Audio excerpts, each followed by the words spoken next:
your greatest memories of the Olympics, of what has stood out for you in that great competition?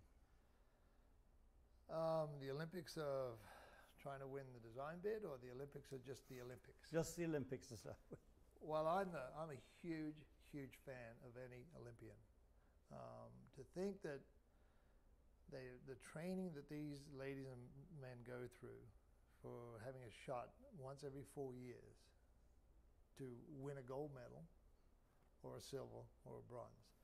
To think about all that training you can miss out by 1/1000th of a second. What it must mean to you to be an athlete, to be that mentally strong and physically able to be able to do that. I'm huge. I don't care what event you want to watch. I just admire them. From my personal perspective, it was asked to be involved from an Australian perspective to help get the Olympics to Australia. To be a bit of a spokesperson in a lot of ways. Seeing the passion that Seve had in the early 80s, and I'm going to say this to the day I die, that golf's back in the Olympics because of Seve. Because Seve was the one that was asking questions in my era about why isn't golf in the Olympics. And Sam Moranch was the president of the IOC at the time, obviously Spanish. So Seve had a connection there to be able to ask the questions. And I remember playing practice rounds with him, and he talked about it. We got to get golf back in the Olympics. Why isn't golf in the Olympics? We're international players. Look what we're doing. He was, Seve, very animated, very passionate about what he was doing, and his belief in what he was. So 2016, when that first tee shot is hit in Rio de Janeiro, somebody should say, "Thank you, Seve." All the players really should, and I hope somebody does do a little bit of expose on that, because to see where it's come since the mid-'80s, early '80s, to where it is in 2016 is a great story. It's 30 years of hard work, and it's basically was triggered by one individual as far as I'm concerned, and I might be wrong, but I was involved so heavily with his passion about seeing golf back in the Olympics. So that's number one. Number two, maybe. And then obviously I carried the torch across the Sydney Harbour Bridge in the 2000 Olympics. That was a phenomenal experience, and basically outside the birth of my kids, that was probably one moment in time you'll never ever eclipse. And then you could feel the bridge bouncing because there was tens of thousands of people, and eventually they had to close the bridge down because they didn't anticipate a crowd as big as that.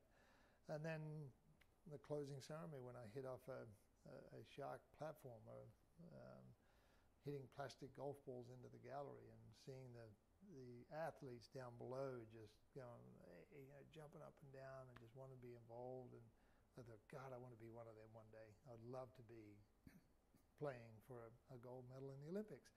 And finally, when I look at the Olympics, you can go, the great part about the Olympics is if you don't win gold medal, you go home with a silver medal, people love you. If you go home with a bronze medal, people love you. You still get adulation, you still get respect. In golf, if you don't win, you come second or third, you're either a choker or you don't know how to play, things that you're a disaster. So the respect that the athletes get in the Olympics is tremendous, and they deserve it as far as I'm concerned, because they work so hard for 4 years for that one little moment in time that could be snapped away from them in 1/1000th of a second. You may have answered this question, but do you, because of the difference of golf, do you think golf is right for the Olympics? I personally do, for a couple of reasons, Bruce. Because of the number of golfers that are in the world today, the number of rounds of golf that are played, the pure economics of the game of golf,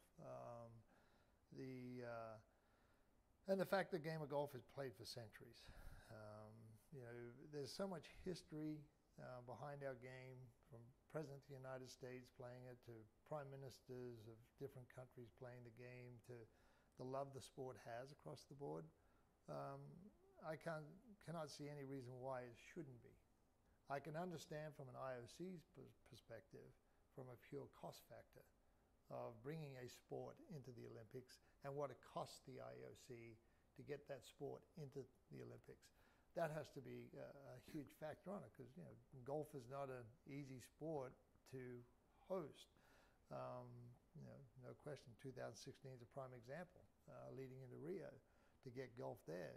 You're starting from ground zero, and all of a sudden you've got to build a golf course, get it prepared, and host it, and then you got the legacy issues after the 2016.